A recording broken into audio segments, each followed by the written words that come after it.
And in Nyeri, the county assembly there is holding a public participation on the Punguza Mzigo bill that was tabled in the House in September. Today's public participation forum at Wambugu Farm is expected to give an indication of whether the county assembly will pass or reject the bill. Our reporter Clement Masombo is at the event. Clement Masombo, good morning. What is happening at the Wambugu Farm right now?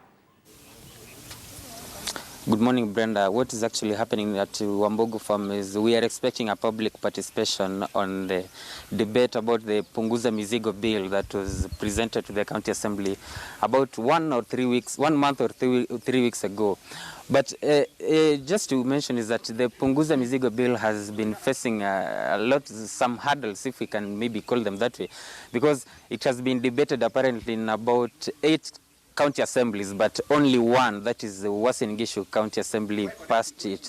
The rest of the county assemblies rejecting it. That is Muranga, Kirinyaga, Siaya, Nyamira, and some other counties. But today the public will be getting an opportunity to give their views about the Punguza Mzigo bill that is supposed to be debated somewhere along this month in Nyeri County Assembly. And the public participation that is happening today will be happening across all the 8 sub-counties of Nyeri County. That is Nyeri Central, Mukurweini, Othaya, Kieni East, Kieni West, Madera East, Madera West, Tetu, and of course Othaya. And currently I'll be engaging one of the member of county assemblies, that is Muruguru, Gatito Muruguru MCA, just to give a glance of what they expect and what they are going to inform the public before maybe the debate starts. Thank you so much, Mheshimiwa, for speaking to us live on KTN News. As you prepare to start the debate or public participation with the public, what's your message to the members of the public before the debate starts?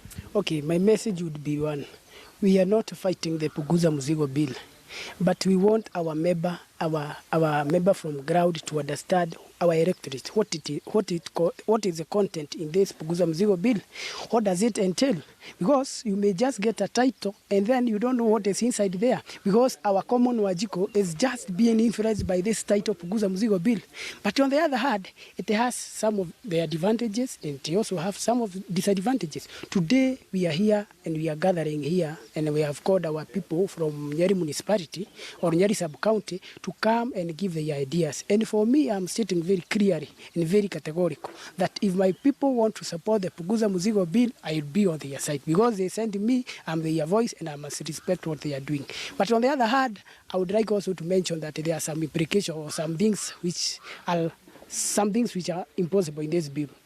Because one, when we talk that we will represent the word constituency with the word ward, it becomes a bit difficult, because it means, for example, in Nyeri we have 6 constituencies. We have the constituency, we only have 2 representatives. That is one women rep, now you'll be the MP representing even the gender, and then we'll have another one, like the senator. Then the senator will be the one to represent all the constituency. It becomes hard for Wajiko to receive the services that are there and the services that are needed from the grassroots. For example, if you talk of Keni consists of 52% of Nyeri. How will the same MP be in a position to coordinate Madera, bring resources in Nyeri, bring resources in Mukurweini, bring resources in Othaya? How is it really possible? You know, we don't want to go in a situation like we did last time when we have the constitution in the year 2010. We came with a constitution, but today, the same people who brought changes, the same people who are on the table and discussed about the constitution, including Ekuru Okot, he was in the table. They are the one who made the constitution in the 2010. We cannot every year be using a lot of money. Every year, and our people are suffering. They need medicine, they need roads, they need infrastructure, they need education. Our people need those resources. So instead of using more than, I don't know how many billions, we better be divided these billions and be given to our wards and represent our people in the best way and the manner possible, rather than just going to this Punguza Mzigo bill, which I'm telling you it is quite impossible, as it can't be impracticable. Questions have also been asked on the ability of the members of county assemblies, whether they are capable of debating this Punguza Mzigo bill 2019 soberly, bearing in mind that also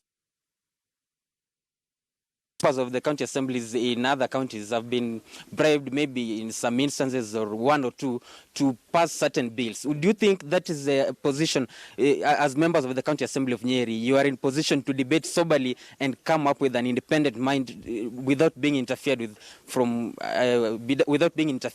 by any external forces on how to, whether you should reject or accept the bill? I want to assure you 100% we are in a position to debate the bill very, very sober, very dependent, and I want to give you a very, because at times some people ignore or underrate the county assembly. You remember the other day we had the issue of sugar in the national parliament. The chairman in charge of the sugar, the trade and tourism committee on Bokanini Kega, the MP, they were told that they went in the toilet and they were given 10,000 each to go and pass the report that was there. So I would like to say, as the county assembly of Nyeri, we are independent. That is why we have called a public participation. We want to hear from our people, and we will follow. We will not agree to be shaken or driven by forces, by money, by some of the high political leaders. I heard the Ekuro Court saying that the honorable members of Machakos were bribed, and that is why they made sure that the Punguza Mzigo bill did not pass. We are independent, and I want to assure Nyerians we are going to debate this soberly and pass it without no influence, but according to the common Mwananchi Wajiko, according to the direction you want us to go. Yeah. Thank you so much, Mheshimiwa, for speaking to us. Brenda, that is Simon Muturi, the member of County Assembly for Gatitu Muruguru Ward here in Nyeri Central, who is just assuring the members that they, as the County Assembly, they will make sure that they debate the bill soberly and independently without any interference from the external forces. Brenda.